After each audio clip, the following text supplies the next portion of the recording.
Hello, I'm back here at the National Air and Space Museum in Washington, D.C. And, well, this is some of the finest collection of palms in the D.C. area, no question about it. These are really some remarkable palms. And as you can see, there are quite a few of them here, but there used to be more. I know in this lower garden bed here, you see this lower bed here, there used to be palms down there and in here as well. But the thing is that the gardeners do, which is unfortunate, is not only do they rip out a lot of the palms that used to be here. Clearly, I don't know why they ripped those out. There are some pretty mature palms here, like Sabal minor, but they also rip out a lot of seedlings. And what I'm happy to see now is you see all these naturalized seedlings. Look at all these. These are all palm trees. All of these.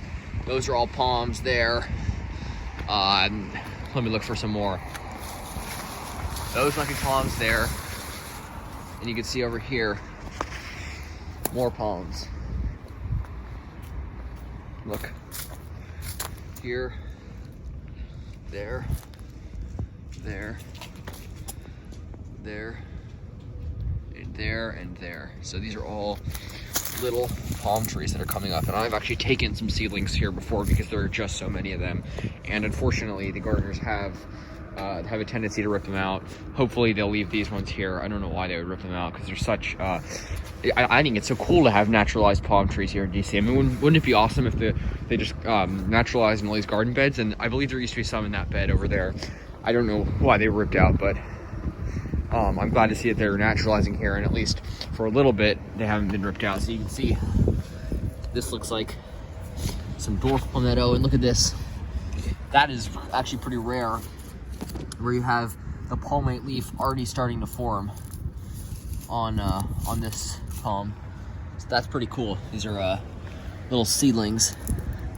So yeah, this is naturalized palm trees here in Washington, D.C. And of course, these are the mother plants.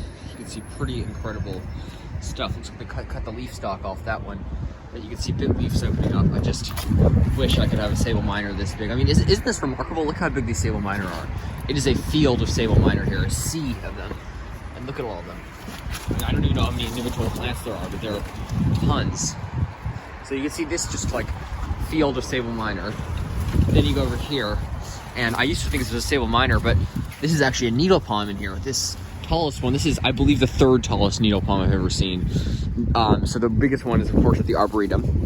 Then you have the one at the that private garden in Maryland that I showed you, Montgomery County, Maryland, just outside of Washington, D.C. And this may be the third largest I've seen in the D.C. area. Excuse me. Oh, I just fell in there, but you can see, look at that. So you can see the trunk down there with all the needles, hence the name needle palm. So this is needle palm leaf, and you can see, let's just do a quick comparison.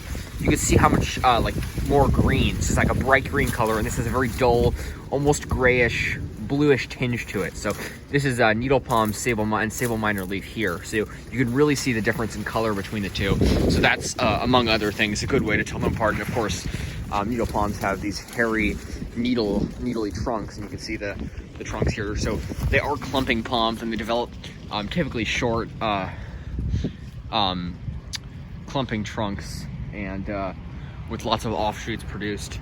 So you can see this needle palm just coming out here, and yeah, and there's these are good sized needle palms too. These are probably this one's probably about 5.5, close to 6 feet, and then this one is just massive. That may be the second biggest needle palm I've ever seen. I don't know. I mean, that's probably 8-9 feet.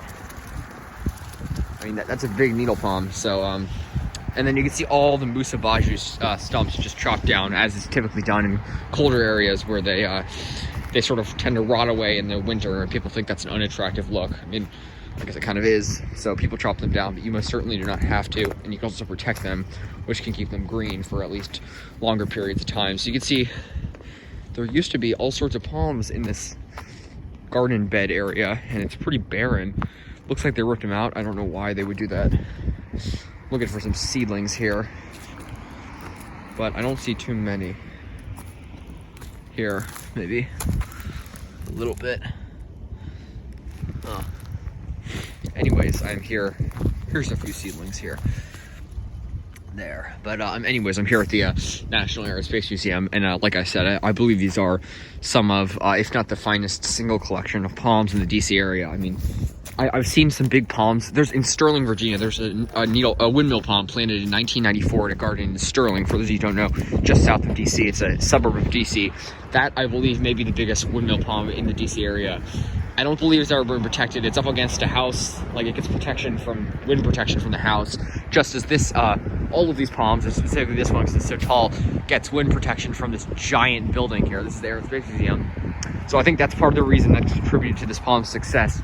And you can see it is about 28 degrees Fahrenheit, not nearly cold enough to phase this, but you can just see it, just how healthy it is. And it is so beautiful. That is, I mean, that is probably 15 feet to the top of that. That is a massive needle palm.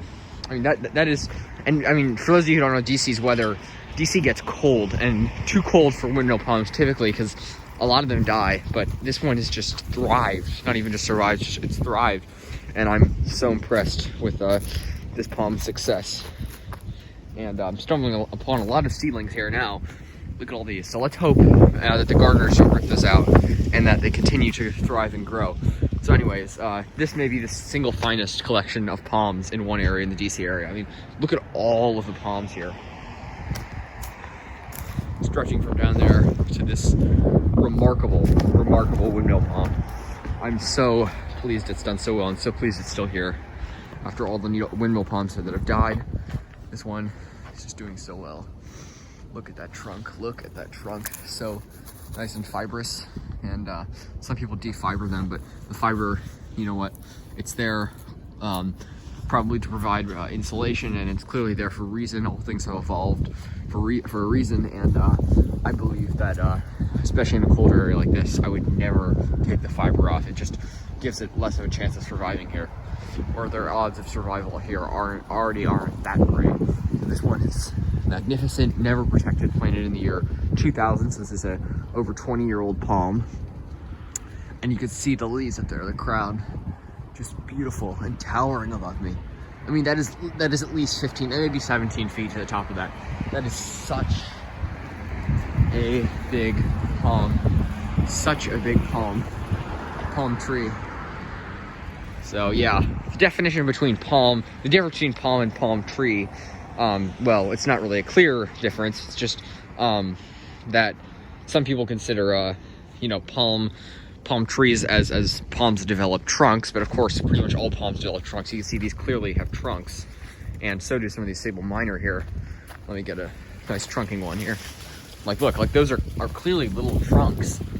But, I mean, I guess palm trees are typically thought of as palms that develop big trunks. So arborescent palms, meaning they are trunk bearing, and this one clearly has a large trunk, whereas these two species, needle palm and Sabal minor, although they are hardier, don't develop trunks like the others. So anyways, sorry, just it's kind of a long video, but just wanted to show you these incredible palms and explain a little bit about just the history of palms here at the Aerospace Museum. I believe these are planted, or some of these, at least that big needle palm was planted at the same time as that incredible windmill palm. And you can see some naturalized palm trees. Here are some dwarf palmetto, and so there's dwarf palmettos here. And now I don't know why they've chopped these little Sabal minor down, but you can see just some little Sabal minor seedlings here. And this is, I think this one's naturalized maybe. Anyways, it's a nice one, so let's hope these stay here for many years to come. And it's just incredible. That is such a remarkable palm. The camera does not do it justice. If you're here in DC and you like palms, definitely come here. Just come to the National Mall area, just like the area near downtown. On the south side of the National Mall, there are tons of palms. Here at the Smithsonian Castle, at the Botanic Garden, there are just tons of palms. So incredible. You can see a little bit of damage on these leaves. I don't know what that's from. That may be from I really doubt that's cold damage, but I don't know, possible drought damage, because we did have pretty dry periods. But you can see these leaves looking nice and healthy in there. So thanks for watching, folks. Stay tuned for more videos, and have a fantastic day, and hopefully a mild winter. Take care.